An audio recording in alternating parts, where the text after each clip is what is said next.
राहुल गांधी तो supreme court में जीत गए ना, तो फिर उनकी सांसदीय बहाली में इतनी देरी क्यों की जा रही है?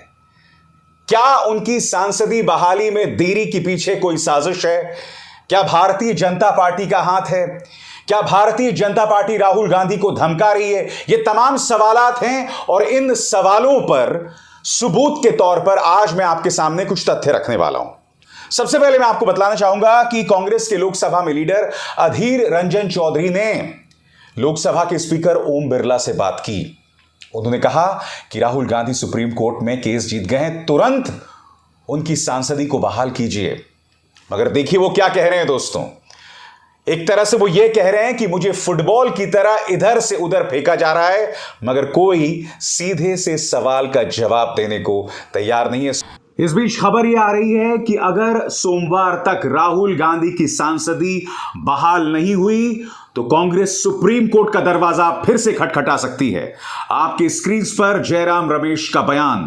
23 मार्च को सूरत सेशंस कोर्ट ने राहुल गांधी को दोषी करार दिया था। उसके 24 घंटे बाद उनकी संसद सदस्यता को रद्द करने का नोटिफिकेशन जारी कर दिया गया था। उस पूरी तरह से गलत दोष सिद्धि पर सुप्रीम कोर्ट द्वारा रोक लगाए 24 घंटे बीत चुके हैं। राहुल गांधी की संसद सदस्यता अब तक बहाल क्यों नहीं की गई?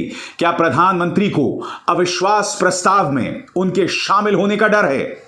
दोस्तों मैं आपको बतलाना चाहूंगा कि जब राहुल गांधी के खिलाफ गुजरात हाईकोर्ट ने फैसला सुनाया था, तब आपको याद है दोस्तों उसके बाद क्या हुआ था? तब बगैर किसी देरी के लोकसभा स्पीकर ने न सिर्फ बतौर सांसद उन्हें बर्खास्त कर दिया, बल्कि फरमान जारी कर दिया कि घर खाली करो। उस वक्त किसी को कुछ कहने की जरूरत नहीं पड़ी। आपको यह समझना पड़ेगा कि जब लोकसभा स्पीकर इतनी फुर्ती दिखाते हैं राहुल गांधी को बर्खास्त करने में और उन्हें बहाल करने में, अचानक उनकी जो स्पीड होती है वो धीमी हो जाती है, तो कुछ सवाल उठते हैं। और वो सवाल क्यों उठते हैं? क्योंकि आपको समझना पड़ेगा कि राहुल गांधी के खिलाफ ये जो आपराधिक मानहानि का मामला आया था, उसमें तेजी कब आई थी? जब राहुल गांधी ने संसद के अंदर अडानी की बखिया उधेड़ी थी, जब प्रधानमंत्री नरेंद्र मोदी और अडानी के रिश्तों पर सवाल किया था। उस वक्त याद कीजिएगा दोस्तों, लोकसभा स्पीकर ओम बिरला ने राहुल गांधी के भाषण को एक नहीं दो नहीं करीब 17 जगहों से नोचा था। जबकि राहुल गांधी ने जो जो बातें अपने अडानी संबोधन में कही थी, वो सारी चीजें मीडिया में आई रिपोर्ट्स पर आधारित थी। बावजूद इसके लोकसभा स्पीकर ने उसे 17 जगह से हटा दिया था। और अब उनकी बहाली को लेकर देरी की जा रही है। अधीर रंजन चौधरी सवाल पूछ रहे हैं कि उस वक्त जब उन्हें आपने हटाया था तब आपने तेजी दिखाई थी, अब देरी क्यों की जा रही है? सुनिए अधीर रंजन। दूसरी तरफ मैं आपको बतलाना चाहूंगा कि भारतीय जनता पार्टी के झूठ तंत्र आईटी सेल का मुखिया, जो अक्सर वाहियात बयान देते हुए पाया जाता है, कई बार झूठ बोलते हुए पकड़ा गया है, राहुल गांधी को धमका रहा है। और कुछ दिनों पहले आपको याद होगा कि जो पत्रकार सत्ता से सवाल करते हैं उन्हें भी धमका रहा था, उनके भी परमानेंट इलाज की बात कर रहा था। क्या कह रहा है अमित मालवीय आपके स्क्रीन पर?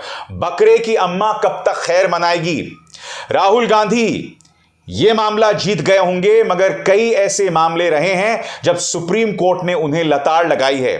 आगे वो ये भी कहते हैं राहुल गांधी के खिलाफ कई आपराधिक मानहानि के मामले जो हैं वो लंबित हैं।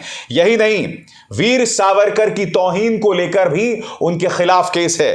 फिर वो कहते हैं कि नेशनल हेराल्ड मामले में सोनिया गांधी और वो बेल पर हैं, और साथ ही वो लालू प्रसाद यादव और जयललिता का जिक्र करते हैं कि किस तरह से उन्हें बर्खास्त कर दिया गया था और वो चुनाव नहीं लड़ पाए। मैं फिर आपसे सवाल पूछना चाहता हूं, एक तरफ राहुल गांधी की सांसदीय बहाली में देरी, ऊपर से ये आदमी जो राहुल गांधी पर झूठ बोलते हुए कई बार पकड़ा गया है, अब धमका रहा है। जब ये तमाम चीजें मिला दी जाती हैं तो कहीं ना कहीं भारत की जो संसदीय प्रणाली है ना, उसकी निष्पक्षता पर सवाल उठना जरूरी है। यह सवाल उठाया जाने लगता है कि क्या इस मामले में निष्पक्षता की जा रही है? मैं आपको याद दिलाना चाहूंगा दोस्तों, कल भारतीय जनता पार्टी के सांसद माननीय रिंकिया के पापा यानी मनोज तिवारी ने पत्रकारों के सामने एक झूठ बोला था। उन्होंने एक बयान में कहा था, एएनआई को दिए गए एक इंटरव्यू में कहा था कि राहुल गांधी जो हैं उन्होंने सुप्रीम कोर्ट के सामने माफी मांगी, जबकि पूरा खेला क्या था? पूरा खेला ही तो यही था कि राहुल गांधी को यह जीत मिली बगैर माफी मांगे। फिर भी मनोज तिवारी जो हैं झूठ बोल रहे हैं। यानी कि साफ तौर पर रणनीति के 3 पहलू सामने उभर कर आते हैं। पहला, उनकी सांसदी की बहाली में देरी की जाए ताकि 8 अगस्त को जो अविश्वास प्रस्ताव आने वाला है उसमें किसी तरह से राहुल गांधी शिरकत ना कर पाए, भाग ना लेना पाए। दूसरा, धमकाया जाए कि बकरे की मां कब तक खैर मनाएगी वगैरह वगैरह।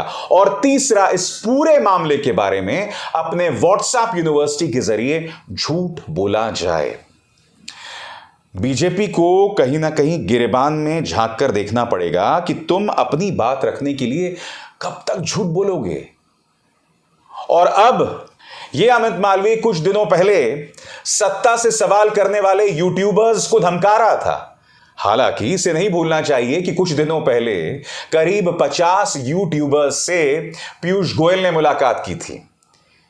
ये कोई बियर बाइसेप्स जो है, इसने मोदी सरकार के तमाम मंत्रियों का लगभग इंटरव्यू कर रहा था और हर इंटरव्यू में नतमस्तक होकर चमन चाटुकारिता कर रहा था। भाई, यूट्यूबर्स के सहारे तो आप हैं। और क्यों हो तुम यूट्यूबर्स के सहारे? यूट्यूबर्स के सहारे तुम इसलिए हो अमित मालवीय, क्योंकि तुम जानते हो कि गोदी मीडिया जिस तरह से जहर उगलती रही, जिस तरह से भाजपा की चाटुकारिता करती रही, उनकी विश्वसनीयता खत्म हो गई है। अब उन्हें तो तुमने बर्बाद कर दिया, अब तुम यूट्यूबर्स के सहारे आ गए हो। और आज की तारीख में जो यूट्यूबर्स इनकी सेवा करेंगे उनका भी हश्र वही होने वाला है जो गोदी मीडिया का हुआ है।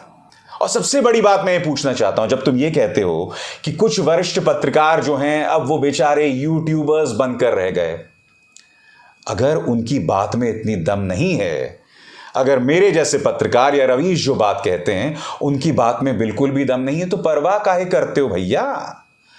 मुद्दा यह है कि जो सवाल अभिसार शर्मा पूछता है, नींव हिल जाती है तुम्हारी। समझे भाजपा के चाटुकार? मैं आपको बतलाना चाहता हूं ये किस तरह से कुछ दिनों पहले धमका रहा था। सड़क पर पत्थर फेंकने वालों के साथ साथ वैचारिक पत्थरबाजों का भी परमानेंट इलाज जरूरी है। आज मीडिया का एक धड़ा है जो अपनी विकृत पत्रकारिता के चलते यूट्यूब तक सीमित रह गया है। वो कुंठित समूह पारंपरिक मीडिया के अपने पूर्व सहयोगियों को गोदी मीडिया कहकर पुकारता है। ये वही लोग हैं जो एक समय अपनी चुनिंदा सरकार की गोद में बैठकर पत्रकारिता के नाम पर दलाली करते थे, एक ही विचारधारा पर उठते थे। इस दौर के सफल पत्रकारों पर गोदी मीडिया का लेबल लगाना अपनी लाचारी को पत्रकारिता के नकाब में छुपाने का विफल प्रयास है।